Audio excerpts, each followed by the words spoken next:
beings all over the world, in all places, and so far as we can tell, at all times, have believed something in us survives death.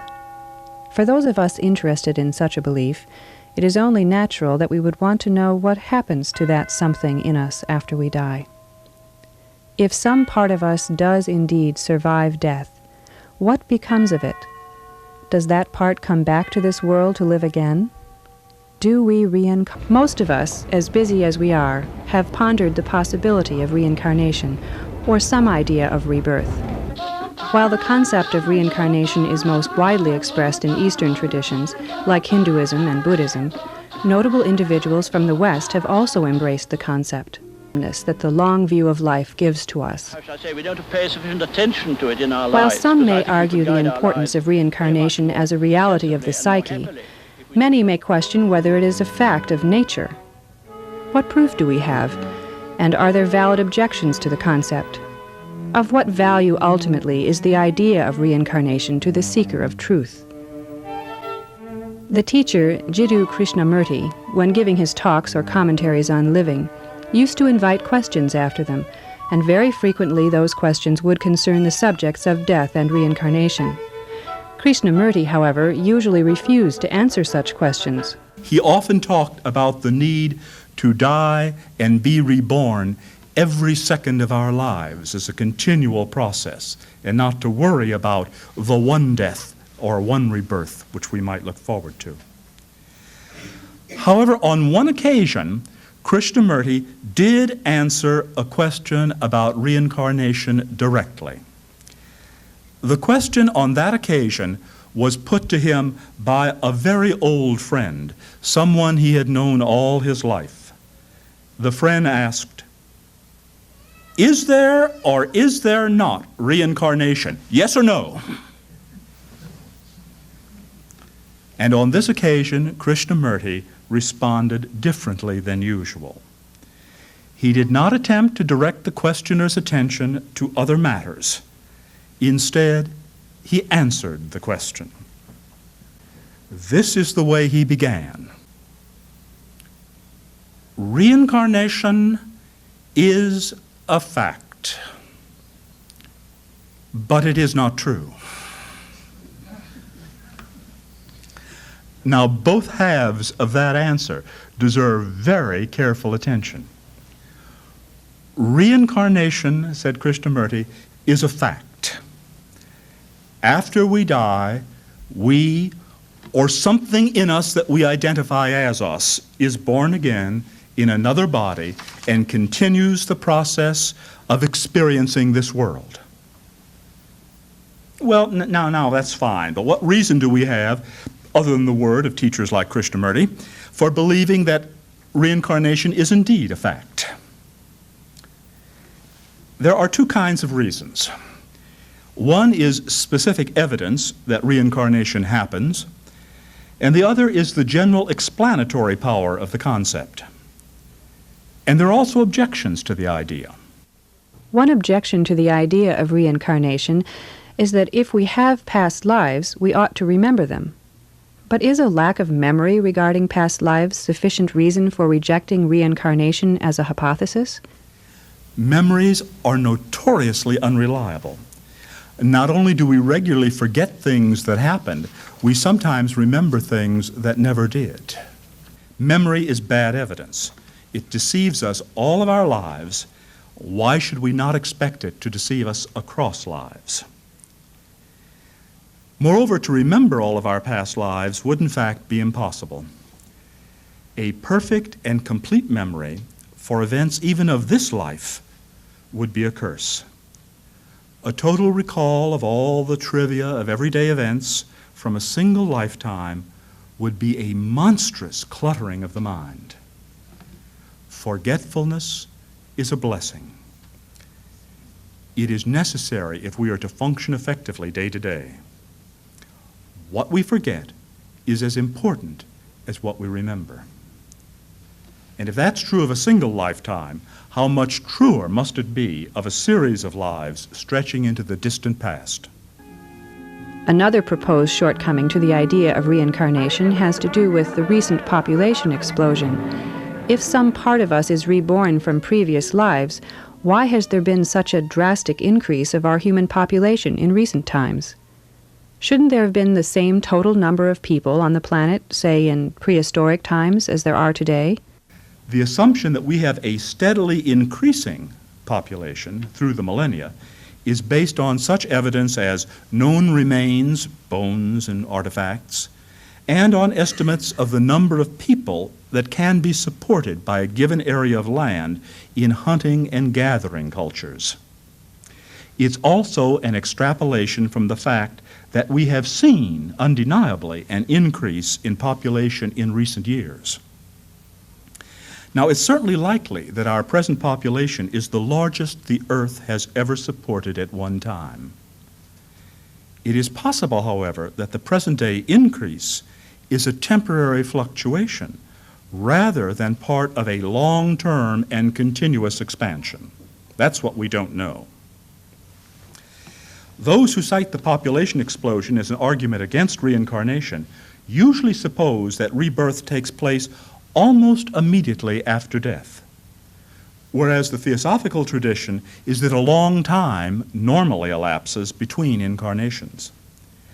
The exact length of that time is said to vary greatly, ranging from a few years to a kalpa, that is, a period of millions of years.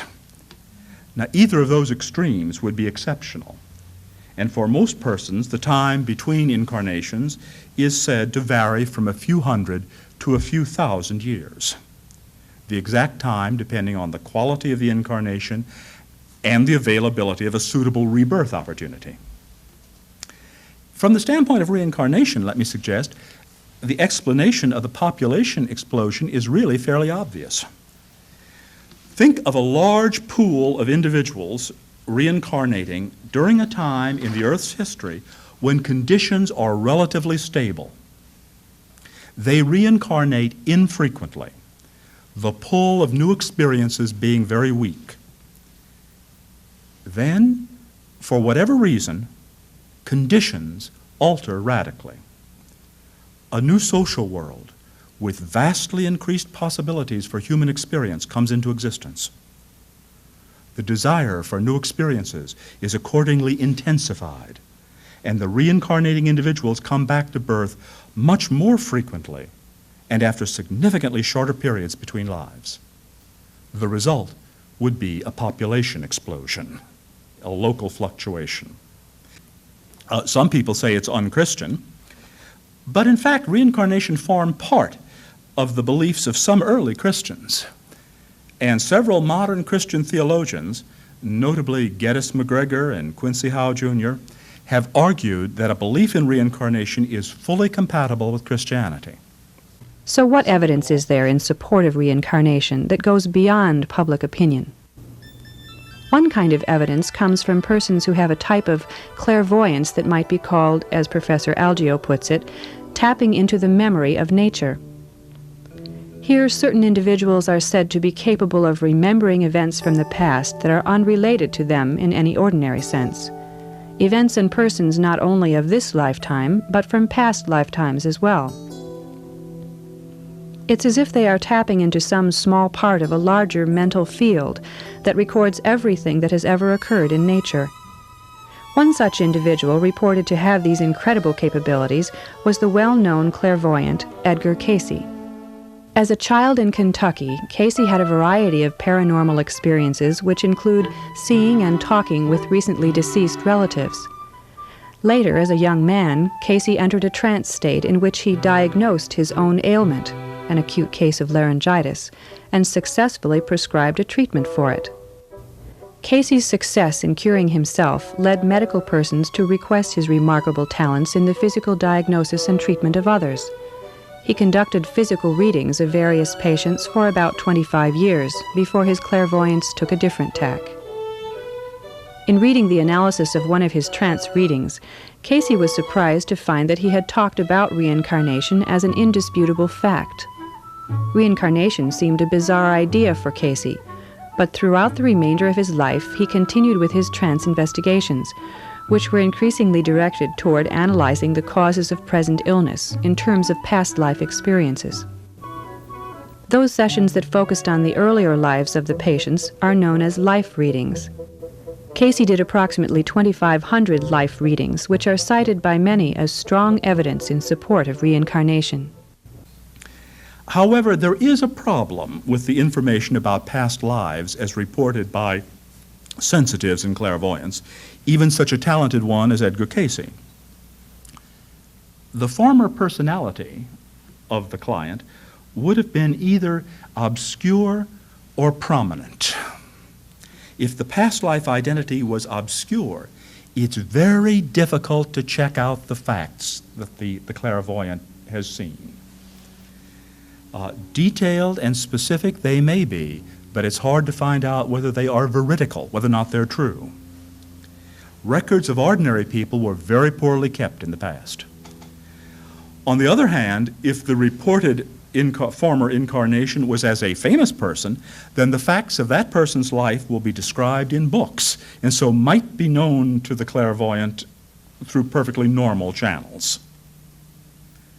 The readings of a sensitive about past lives are almost always subject to this catch-22.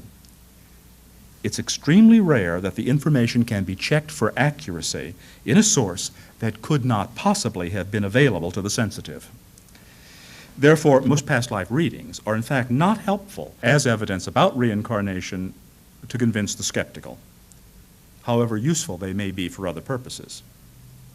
So let's consider another kind of evidence, that comes from memories induced by hypnosis, a very recently popular kind of activity. Investigations of past lives by hypnosis, or mesmerism as it used to be called, have been made for longer than you might think. Most people think of that as being a very recent activity, and indeed it has been recently fashionable. But the technique has been used since the second half of the 19th century, for well over 100 years. Although the technique came to be widely used only since the late 1950s. The most famous case about that time was one that I am sure all of you have heard of. It was of a Colorado housewife who was regressed by a hypnotist, Maury Bernstein, expressly in an effort to establish evidence for reincarnation. Under the hypnosis, the Colorado housewife remembered her life, a former life, in the early 19th century as a lower middle-class Irish woman. The case was described in a book called The Search for Bridie Murphy. With a home tape recorder and in the presence of witnesses, Maury Bernstein hypnotically regressed the housewife. Have you ever been to a wake? Oh, yes, I've been to the wake before the funeral. Oh, with Brian. While under hypnosis, she had remembered quite specific details concerning her proposed past life as Bridie Murphy. For example, she remembered living in Cork and Belfast, Ireland, and that she had married a barrister named Brian McCarthy. She had traded with a grocer named John Kerrigan and with another named Farr. Her husband, who was a Catholic, whereas Bridie was a Protestant, attended St. Teresa's Church and wrote for a Belfast newspaper, the Newsletter. Since historical records from early and mid-19th century Ireland are incomplete, very specific details of this sort, about an otherwise unknown person, are hard to verify. And yet, the information given to Bernstein by the housewife has not been shown to clash with known facts concerning the people and places she describes. For example, no records of births, deaths, or marriages currently exist from the time Bridie Murphy purports having lived in Cork and Belfast. So while possible, her birth date, claims of religion and marriage to Brian McCarthy, as well as her death, are all unconfirmed. However, she refers to her father as a cropper, a farmer, and names correctly what crops were raised in Cork at the time. Bridie's statements about living in the meadows as a child are also possible, since an 1801 map of Cork shows an area named Mardyke Meadows, where some half-dozen houses are indicated. Furthermore, the name of Sean Brian McCarthy, Bridie's purported husband, is found in the Belfast business directories of 1858 and 1861. concerning the 2 grocers with whom Bridie remembered having traded, staff members of the Belfast Library, after extensive research, found 2 grocers, Farr and Kerrigan, listed in an old city directory of Belfast. Moreover, they were the only grocers listed as being in the foodstuffs business. These and other details, too numerous to mention, are so obscure that it is hard to imagine how anyone could have come to know, in any normal fashion, this Ireland of over a century ago. Now, the case of Bridie Murphy and the book about her became famous, if not infamous. Some people who objected to the notion of reincarnation because of its implications for their own philosophy of life got into league with several magazines and newspapers who were glad to debunk the case for the boost the publicity would give the circulation of those periodicals. Charges were made that the hypnotized subject, the Colorado housewife, had an Irish aunt from whom she had heard stories about Ireland as a child, and that she also had a neighbor who was named Bridie Murphy. However, the aunt turned out to know very little about Ireland. In fact, like most Irish Americans, right? Most Irish Americans know almost nothing about Ireland. Neither did the aunt in this case. Moreover, the aunt had no contact with the Colorado housewife as a child. There was a neighbor called Bridie, but in fact, Bridie is a relatively common Irish name, being short for Bridget. And the neighbor's last name was not Murphy. But as it happened, she was the mother of the editor of one of the newspapers who was trying to debunk the case. Well, the Bridie Murphy case focused popular attention on reincarnation and hypnotic regression. Because of the conspiracy to discredit the case, many people today assume that it was fraud, deliberate or unconscious. However, the only clear dishonesty in the case, I think, was on the part of those who were trying to discredit it. We will probably never know the truth about Bridie Murphy, except that the case began a fad of investigating past lives through hypnotic regression. In addition to Maury Bernstein, there are other individuals who have experimented with hypnotic regressions of one kind or another. The results of much of this research is inconclusive as evidence supportive of reincarnation. In fact, certain hypnotic regressions suggest something entirely different from past life memories. Professor Algeo. There was an in-depth study of a single subject made by Jonathan Venn. He conducted 60 hypnotic interviews with the same subject back into the same purported life.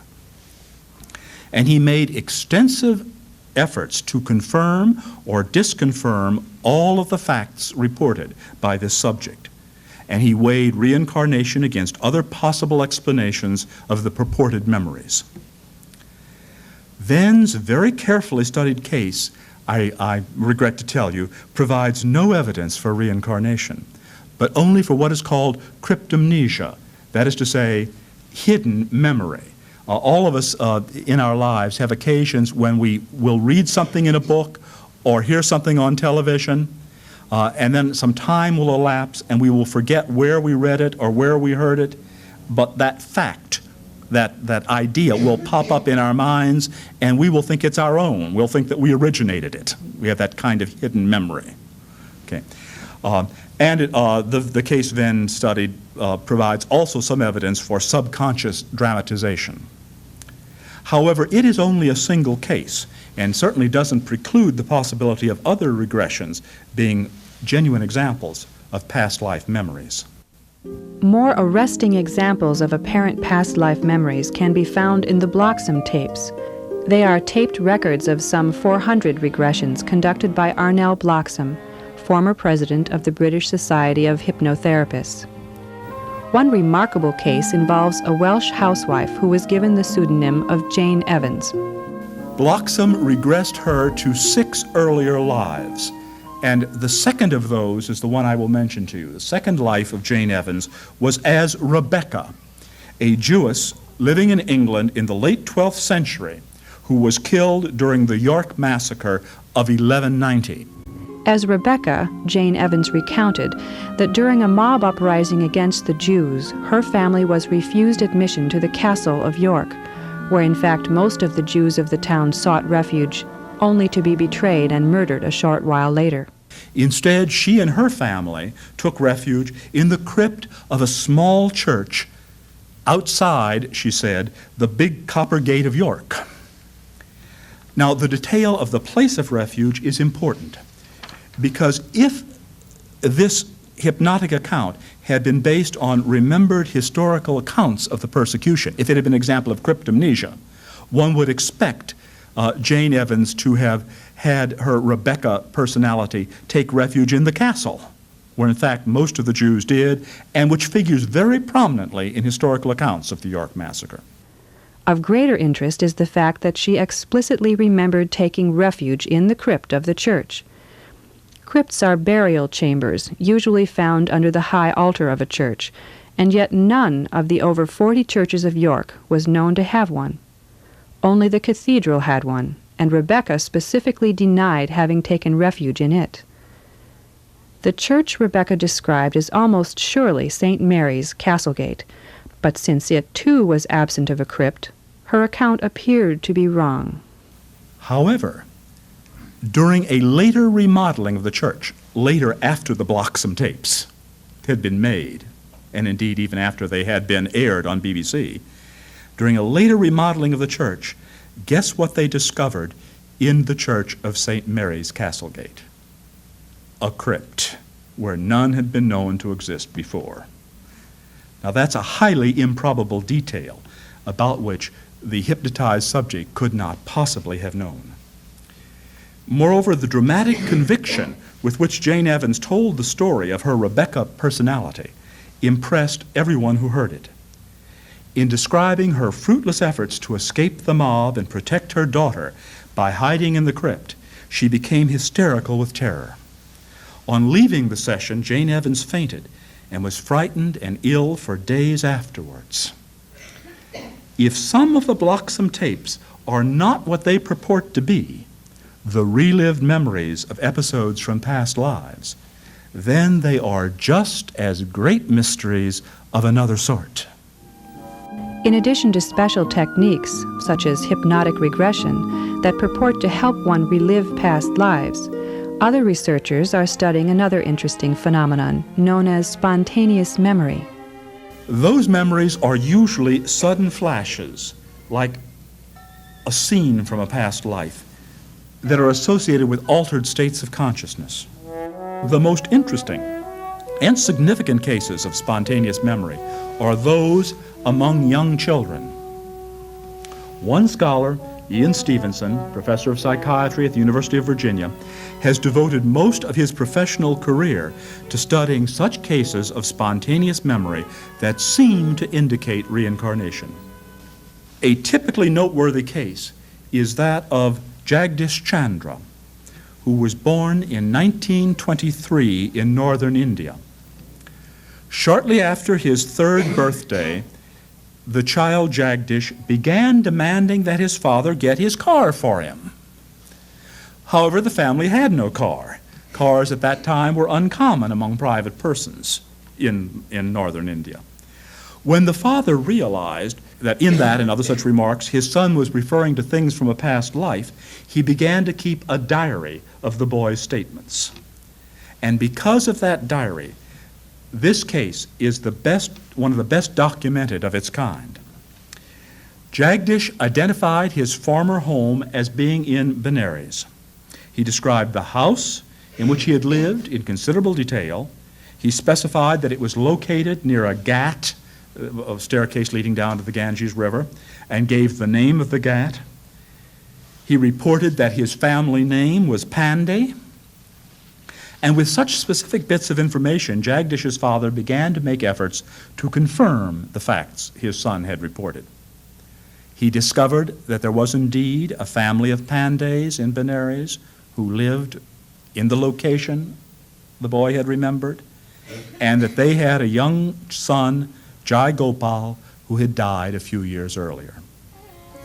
Eventually, his father took Jagdish to Benares, where the boy was able to lead his father to the Pandey house through the confusion of Benares streets and to identify various of Jai Gopal's relatives when he met them. When he was taken to the bathing ghat, Jagdish knew the procedures to be followed, even though his home was not near a river and he had no experience with the customs involved in bathing in the Ganges. Many other facts and behavior patterns seem to identify Jagdish Chandra with Jai Gopal. However, the refusal of the Pandey father to cooperate in the investigation was an impediment to its successful completion. But even that refusal turned out to be evidence. Jagdish remembered that the father from his former life had once murdered a man and hidden his body in a well.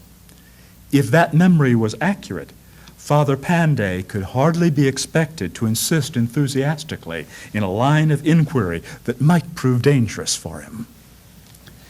Well, Ian Stevenson's investigations, I've just mentioned this one case. He has case after case of this sort, which he's investigated. These investigations, I think, are very strong evidence for reincarnation because they were carefully conducted and documented extensively. Stevenson himself does not claim that his investigations prove reincarnation. That would be a very unscholarly thing to do, and he's a good, sound scholar and scientist. What he says is that they are suggestive of reincarnation, and that if you take cases like this, you take facts like this, you've got to offer some explanation for them. What are the possible explanations? And he looks at every possible explanation and finally concludes that for a large number of these cases, the simplest explanation, finally, is that the cases are exactly what they purport to be: remembered memories by young children of former incarnations. There has been time to look at only a few of the many cases cited as evidence for reincarnation. While some of these cases may point to such psychological phenomena as cryptamnesia and subconscious dramatization, indeed many, if not most of them, seemingly point to reincarnation as the simplest, most plausible explanation to date. Perhaps of greater interest is the question, what value is there in investigating or even in accepting reincarnation? Professor Algeo. Reasons for believing in reincarnation are not limited to such evidence that it has occurred. Another kind of reason comes from the power of reincarnation to explain things in the world that puzzle us. One of the remarkable things about human beings is the propensity we have to be different from one another. Two children of the same parents, raised in the same household, may turn out to be quite unlike one another. The environment and the heredity of both children may be the same or very similar, but they may turn out to be very different. If reincarnation is a fact, then in addition to those two factors, as explanations of our behavior, there is a third. To be sure, we are what we are because of the genes we inherit from our ancestors. No doubt about that. We are also what we are because of the pressures of the world around us and how we respond to those pressures. No argument. But the other factor is the inclinations and predispositions that we have developed life after life. We are who and what we are now because of what we have done in past lives. The Buddhist technical term for those inclinations and predispositions that we bring with us from former existences is the skandhas. The skandhas are the fruits of our actions in all our earlier incarnations. Reincarnation explains why we are the way we are, not because of, but in spite of our family and upbringing. Another reason for believing in reincarnation is our conviction that there must be justice in life. One of the perennial concerns of human beings has been that of the existence of justice in the world. How is it that the wicked seem to prosper and the virtuous to suffer? Why is an innocent baby born with a malformed body? What brings misfortune and pain to a good person? In Judeo-Christian terms, if God is both good and all-powerful, Why does he permit evil and apparently unmerited suffering to exist? Well, reincarnation maintains that the appearance of injustice in the world is a consequence of our limited knowledge and vision. If, instead of one lifetime only, we could see the whole series of an individual's incarnations with the working out of karma across a chain of lifetimes, we would see that perfect and strict justice governs all events. Disorder no more holds sway in the moral realm than in the physical world. Just as the physical world is ruled by cause and effect, so the inviolable law of karma governs the results that follow upon all the choices we make. Death is only a brief interruption in the working out of that law and its consequences. It stretches over life after life to encompass the whole of an individual's existence in this and all other worlds. But perhaps the greatest appeal of reincarnation for many persons is the effectiveness with which it explains the purpose and goal of life. One lifetime is clearly not enough to learn everything Earth has to teach us. One lifetime is not enough to experience the full range of joy and bittersweet sorrow that life has to offer. Repeated lives on Earth give us a chance to catch up in our next lifetime on what we have missed during this one. They are the promise that we will eventually have an opportunity to experience all of life's possibilities and thereby to develop our full potential. Well, so far we have been considering the fact of reincarnation and what reasons there are for believing that it may be a fact. But what about the other half of Krishnamurti's statement? What did he mean when he said that reincarnation is a fact, but it is not true? In Theosophical teaching, and in Krishnamurti's teaching as well, there is a sharp contrast between two levels of existence. On the one hand, there is this world we live in and experience and think of as real, but in which all truths are relative, and which is itself a kind of great collective illusion that our minds and senses perceive in only one out of many possible ways. The world we think of as real is actually a world of unreality. The world that is really real is one we cannot know with our minds. It is one we cannot reason about, but one that we can experience directly if we devote ourselves to doing so. That world of the really real is one of wisdom and love and power, complete, total, unconditioned, absolute. It is referred to in the motto of the Theosophical Society: there is no religion higher than truth. Once we have experienced the world of truth, no substitute will satisfy us. It is full, perfect, abiding.